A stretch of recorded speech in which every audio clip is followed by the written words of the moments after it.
I became homeless with a family breakup. Everything was going okay in my life, it seemed, one day. And all of a sudden, they stopped going okay. The reason we're in here is because I lost my job. Eventually, I got evicted. Before I was homeless, I looked on it as a problem that I would never encounter, something that would never happen to me.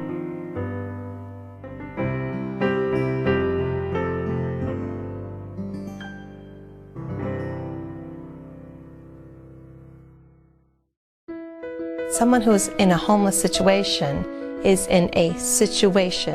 It does not define who they are or what kind of person they are.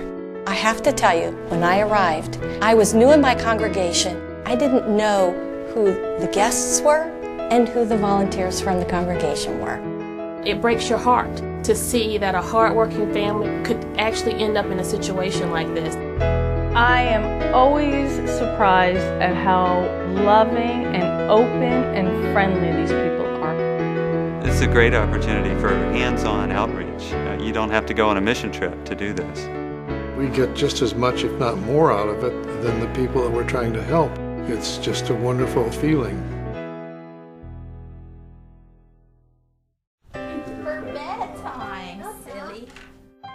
The Interfaith Hospitality Network is a partnership among congregations, volunteers, and agencies that gives homeless families the support they need to secure safe, affordable housing and regain their sustainable independence. I was in the military for 14 years and I'd gotten out. My problem that I had was that the skills I learned in the U.S. Army and the infantry don't translate over to the civilian world. I wasn't able to get a job. After a while, we lost our place. The hardest part about being homeless is not knowing if you're going to be able to take care of your family.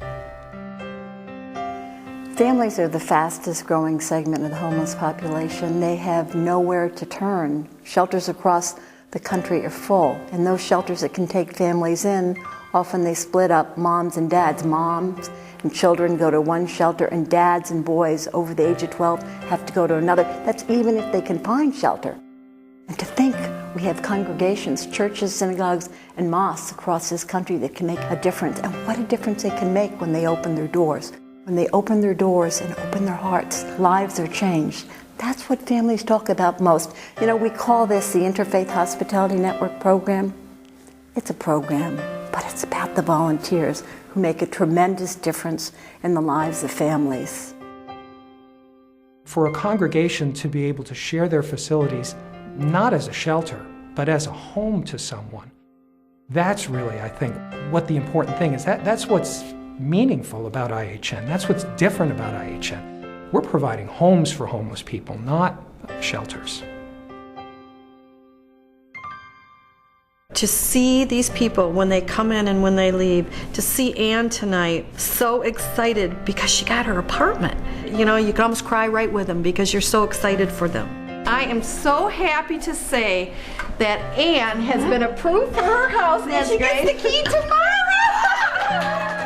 In a way, it made me feel sad because this is their last night with us. It's very touching. I want to say that I feel so relieved and everybody's been so nice and so helpful. I can't put any better words than that. I thank all of them, and they're really helping people. I've never seen anything like that before. The Interfaith Hospitality Network gives congregations the opportunity to create an innovative local response to family homelessness.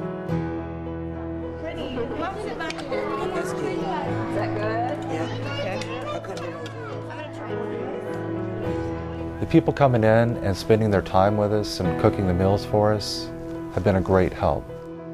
Often when we talk about a program like this, we think about, I'm an awfully busy person, I've got a lot of things to do. So when I tell people about why they might want to be part of Family Promise, I'll talk about how it's a chance to live out your faith.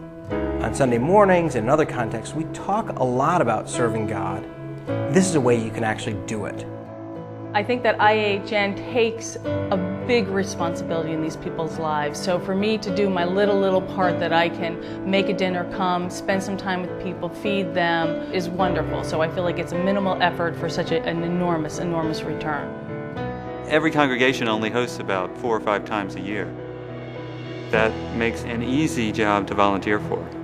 Once people do it, they really love it and they want to keep doing it.